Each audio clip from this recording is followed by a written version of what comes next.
और इस वक्त barrister Ali Zafar supreme court के बाहर मीडिया से गुफ्तगू कर रहे हैं। इसके ऊपर भी कानूनी बहस होगी, जिसमें मैंने जवाब दिया था कि ये सारे इन सवालों के जवाब आइन में लिखे हैं और ये इंशाल्लाह जब ये समाअत होगी तो हम आइन में उसका जवाब देंगे आइन के मुताबिक और कानून के मुताबिक। जहाँ तक नोटिस का ताल्लुक़ है, अदालत ने कहा कि हम पीडीएम की जो जमातें हैं उनको भी नोटिस करते हैं, जो बार काउंसिल है उनके वाइस चेयरमैन को भी करते हैं नोटिस, क्योंकि वो स्टेक होल्डर्स हैं और उन स्टेक होल्डर्स को भी हमने सुनना है। लेकिन अदालत ने ये बड़ी बात क्लियर कर दी कि इस सारी जो इस केस की समाअत जो है वो डे टू डे ही होगी, क्योंकि इसमें ताख़ीर की कोई गुंजाइश नहीं है। ये पोजीशन थी जो आज का केस सुना गया। उसमें जस्टिस मंदोखेल साहब ने भी एक इजाफी नोट भी दिया, जहां उन्होंने suo motu exercise of power के ऊपर जो है वो एक अपना नोट दिया कि ये किस सूरत में होनी चाहिए या नहीं होनी चाहिए। नोट भी एक इजाफी नोट अभी आ जाएगा जब डिटेल्ड आज की प्रोसीडिंग्स का ऑर्डर आया। जी जो एतराज़ उठाया गया है अवामी हल्कों की तरफ से बेंच के ऊपर, आपको लगा कि समाअत पे उसका असर हुआ? जी बिल्कुल नहीं, क्योंकि अदालत ने तो अपना फ़ैसला करना, 9 मेंबर बेंच है, हर जज अपनी अपनी सोच रखते हैं। और ये सारा चूँकि जिस तरह चीफ जस्टिस साहब ने अपने ऑर्डर में भी कहा, ये सारा जो केस है ये एक शॉर्ट पॉइंट है और आइनी पॉइंट है। इस पे आइन और कानून की तशरीह है, उसकी इंटरप्रिटेशन है, उसको ही फैसला करना है। तो कोई भी जज बैठे, इसमें किसी को एतराज़ नहीं होना चाहिए, क्योंकि फ़ैसला आइन और कानून के मुताबिक होना है।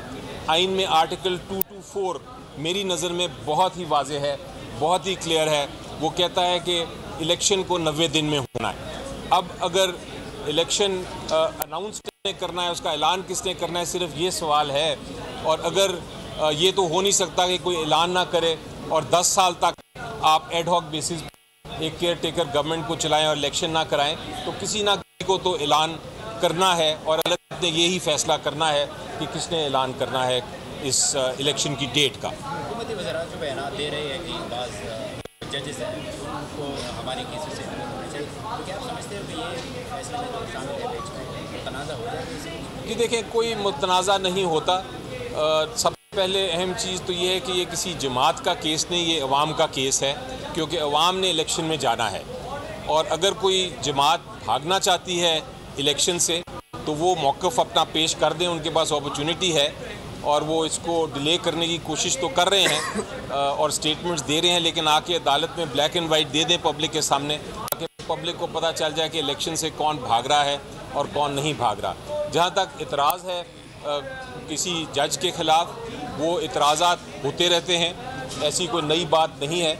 लेकिन ये सवाल ये और इसका जवाब वो जज साहब खुद ही देते हैं। अगर किसी के ख़िलाफ़ कहा जाए कि आप रिक्लूज़ करें, आप ना समाअत करें केस की, तो जज साहब ने खुद ही फ़ैसला करना होता है। लेकिन मेरी नज़र में, ज़ाती राय में, ये एक बड़ा अनफॉर्चुनेट बात है कि हर बात पे हम एक पॉलिटिकल इशू पे अपने जज साहिबान के ऊपर इतराज़ात करते हैं। ऐसा होना नहीं चाहिए और कोशिश यही होनी चाहिए कि जो भी अदालत है, जो भी बेंच चीफ जस्टिस साहब फॉर्म करते हैं फॉर्म, उसी बेंच के सामने बहस की जाए, आइन में जो लिखा है उसके ऊपर फैसला हो जाएगा।